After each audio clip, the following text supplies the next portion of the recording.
Support comes from the Missouri Forest Products Association, saluting Earth Day on April 22nd with an ongoing commitment to help offset carbon emissions with sustainable harvesting of Missouri forests.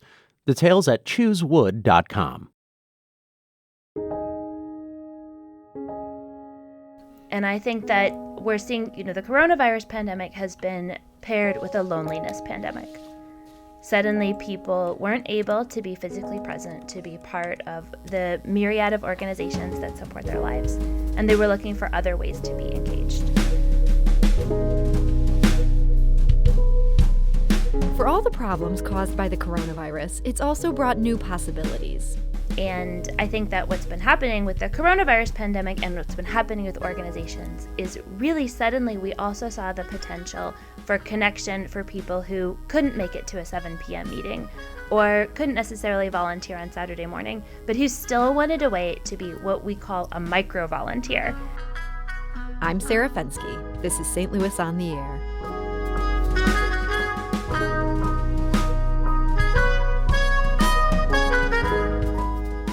There's a lot of focus these days on the presidential race and the Supreme Court, and rightly so.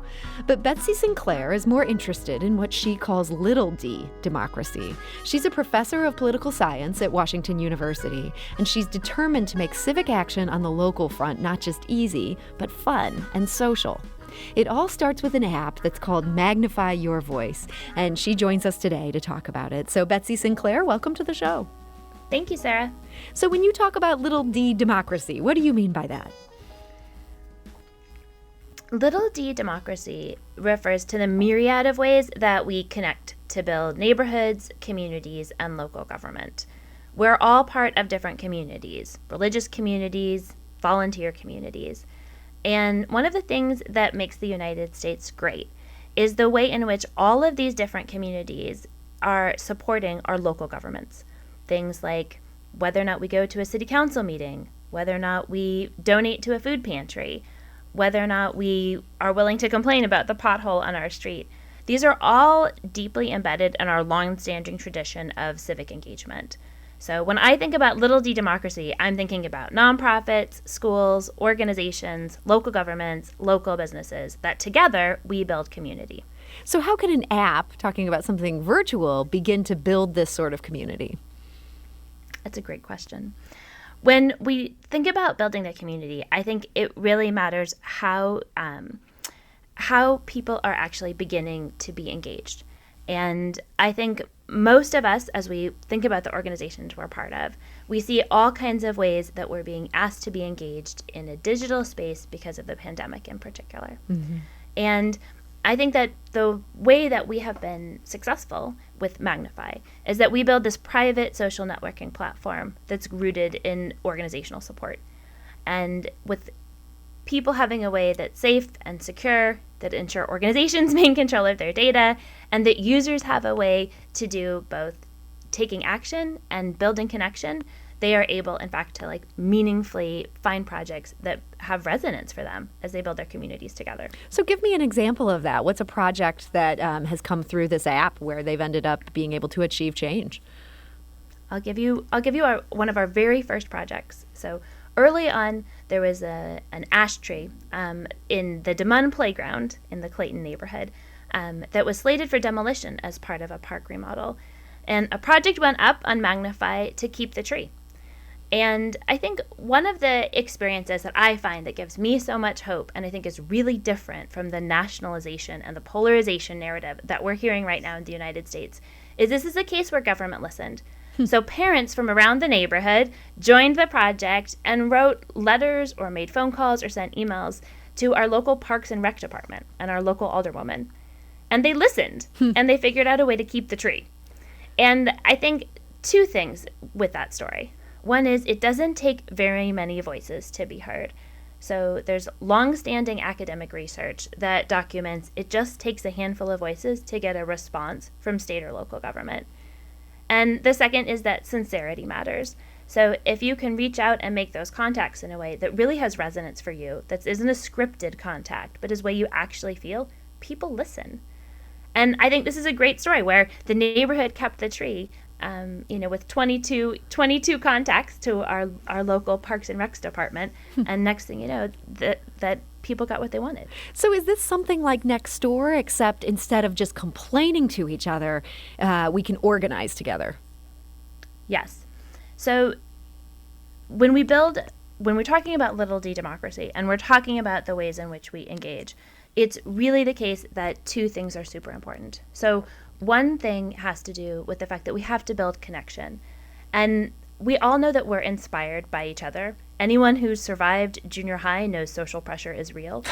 We can take those things that we know are true and use them as one of the Magnify superpowers for good. So we can be inspired by each other to also go to a city council meeting and say, I think we should do it differently.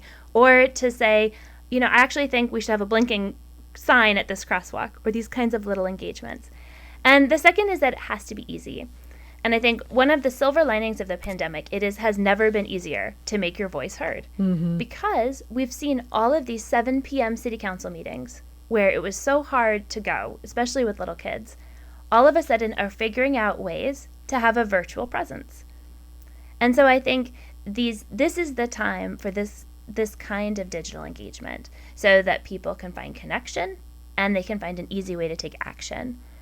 And I think the difference between many of these other social media platforms, where not only is your data not necessarily secure and private, but Magnify is never going to sell you an ad, it's really the case that we're designed to focus on those two things, action and connection. And that's good for people's mental well-being, and it's good for little d democracy. It's good for their communities. So just to play devil's advocate here, I don't know if you saw the reports from last night's St. Louis County Council meeting.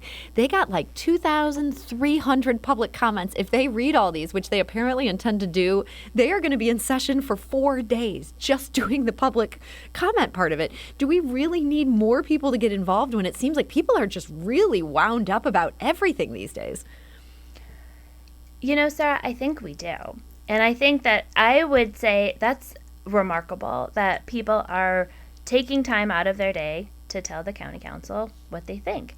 And I think it's really wonderful that the county council is going to look carefully. Maybe they don't need to read them all out loud. Sure. I was happy that meeting ended at 10:30 p.m. But I think, that's how people are heard. And I think when we think about democracy, we usually think about elections. And there's a lot more to being part of a democracy. And it has to do with things like writing your county council, but it also has to do things like taking care of your neighbors and reaching out to your communities. And I think that all of those things together make great governance. So I think it's fantastic that so many people wrote, and I hope that those same people will continue to be engaged to think about ways in which they can support the county council as they move forward with whatever policies they need to do. And not only just vote, but also continue to raise their voice. I mean, this is how representative democracy works, is we keep being part of those conversations. And I do want to mention something when you're talking about the work that this app does. It's not all focused on, say, municipal government. In some places where you've got in action that little d democracy, as you mentioned earlier, that involves different parts of life than just our government. Like in one case, I understand, a private restaurant. There was a diaper changing station that went up in a men's bathroom. Is this also a way to engage with places that maybe don't have an open comment section at the start of meetings? Absolutely. I mean, I really think that the world exists in a large way in a more positive spin than we understand from national political coverage. And I think a lot of times what we just need is a conversation. So this is a great story, actually, about Pie Pizzeria. So Josh was one of our early Magnify users, and Pie Pizzeria is his favorite pizza place. And he had a new baby, and he went in to change the baby's diaper, and there wasn't a changing station in the bathroom. And he wrote to Pie Pizzeria, and 2 other parents did. And 4 hours later, the owner of Pie Pizzeria wrote back and said, "Thank you so much. Put in the changing station tonight." Wow. And I don't think Josh has ever bought pizza from anywhere else in the rest of I just think that's a great story. Yeah. But it's a great story about sometimes it just takes raising a voice to say, hey, I have a concern here. It doesn't always have to be a complaint. My city manager once told me, after he had received a number of letters from users through Magnify, that he gets one-off complaints all the time.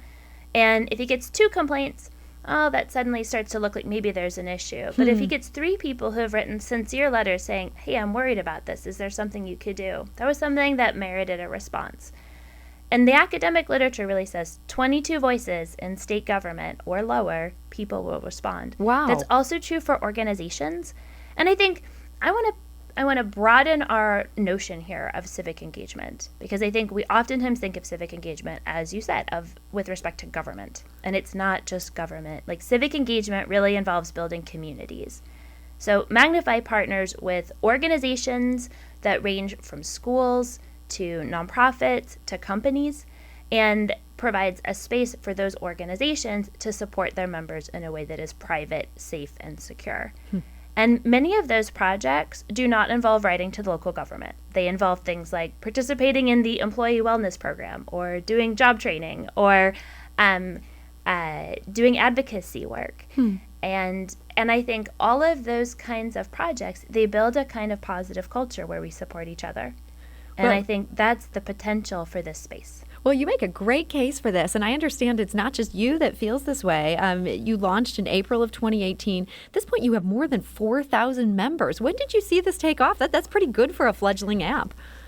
Thank you. We saw this explode really with the start of the pandemic.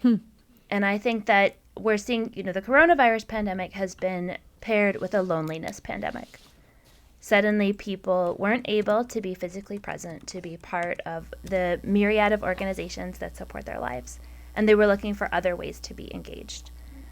And I think that what's been happening with the coronavirus pandemic and what's been happening with organizations is really suddenly we also saw the potential for connection for people who couldn't make it to a 7 p.m. meeting or couldn't necessarily volunteer on Saturday morning, but who still wanted a way to be what we call a micro-volunteer, a supporter who can participate very rarely in a real in-person event, but can provide digital support in an ongoing basis.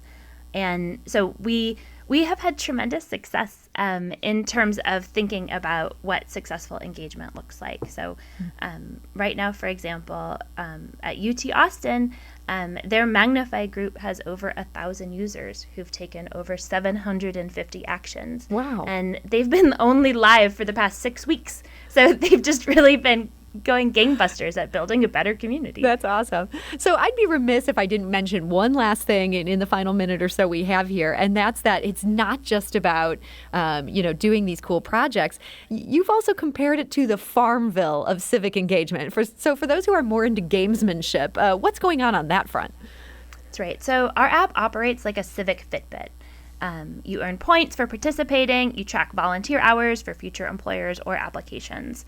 And in that way, it's gamified, so you get credit for everything that you do. And I think when we think about participating really broadly in terms of what it means to build a community, little actions count. Every step counts. And that if you can come and get credit, if you can come and take an action, it's good for your wellness. It helps you connect to other people. It helps you reduce your sense of loneliness by taking action, and it gives you a little bit of hope. And that's the way in which each little action matters. We keep track. That's so cool. And we want to encourage people, check out this app. It's called Magnify Your Voice. You can get it wherever you get apps. And Betsy Sinclair, I want to thank you so much for joining us today. Thank you very much. Is listening to an episode of St. Louis on the Air part of your daily routine?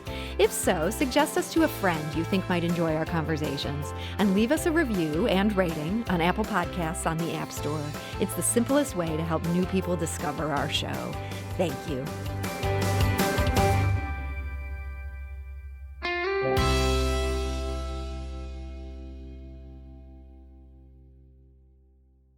Support comes from the Missouri Forest Products Association, saluting Earth Day on April 22nd with an ongoing commitment to help offset carbon emissions with sustainable harvesting of Missouri forests. Details at choosewood.com.